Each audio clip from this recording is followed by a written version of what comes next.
Good evening, YouTube. I am the City Prepper. Today is April 19th, 2017. I apologize with the gap in between videos due to the Easter holiday and personal matters. I was unable to dedicate some time to making some videos. So, without further ado, here we are. Today's topic is going to be how to use charcoal to purify water. In this video, I will show you how do you use the charcoal, how to turn the water bottle into an apparatus, and how to ultimately purify the water. In a future video, I will actually go to a stream or a lake and show you how this whole thing is applied. So without further ado, in front of you, you have a water bottle with water.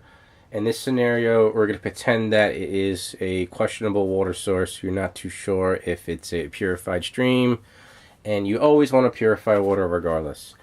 You have the cotton pads, you have charcoal, preferably from a fire. Don't go to the store and buy activated charcoal, because when you're using your rocket stove, anything left over from the twigs and branches is good enough to make the charcoal in front of you.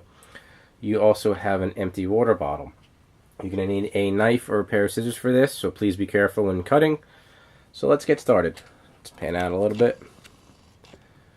So in front of you, you have the charcoal, which again, this is from an actual fire that I made with the rocket stove. You have a water bottle containing water that is, again, questionable. Always assume, unless it's a tap or a spring that is upstate, or even then, you want to always assume that water is questionable, and you always want to purify it. So you can use a t-shirt, you can use a handkerchief, you can use a piece of fabric, cotton. It doesn't matter. You just need a barrier to help escape from the charcoal from escaping.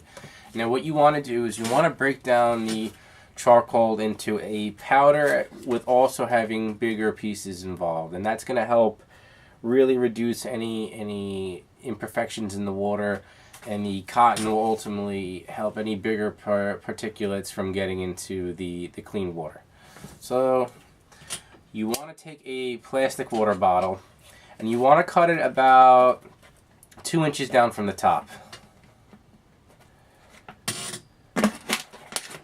Again, please be very careful when doing this.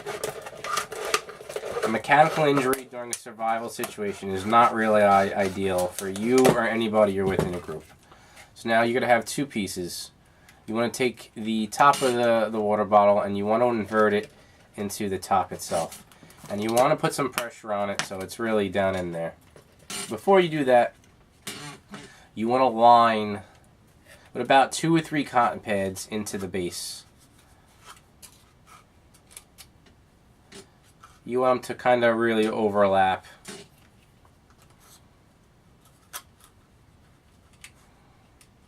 So you end up with something like this. Then you want to put the inverted top into the base of the water bottle. You want to then take some charcoal and fill the top. You're then going to take your questionable water source and fill as needed into the top of the water.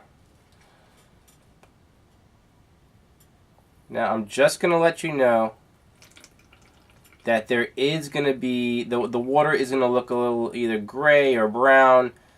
That's due to the charcoal. The water is still very potable.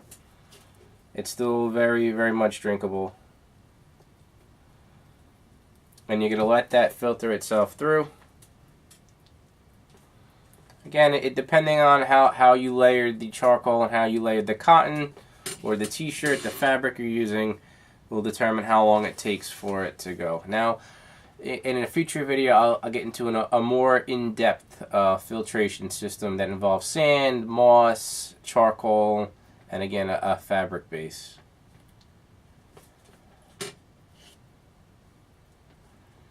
So again, you're gonna have gray water. It's not anything that's not drinkable. It's very much drinkable.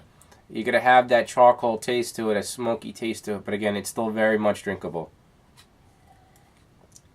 And that's probably one of the most easiest and quickest ways to purify water in a bind during a survival situation. Now again, this is a control. I understand that. You have water that was from a sink, you have a water bottle, and you have a charcoal from the fire. And I will take actual charcoal from a fire in a video and go to a stream and collect the water source and show you how to actually filter this. So again, this is a quick and easy way to filter water, a very simple way to filter water in a bind, because again, you don't want to be drinking from an unfamiliar source, because it's potential to get a bacteria or a viral infection that's going to harm you later on in your survival setting. So again, hopefully this was helpful to you. Thank you to my new subscribers. Thank you to my current subscribers. Please stay tuned for further, and have a great evening.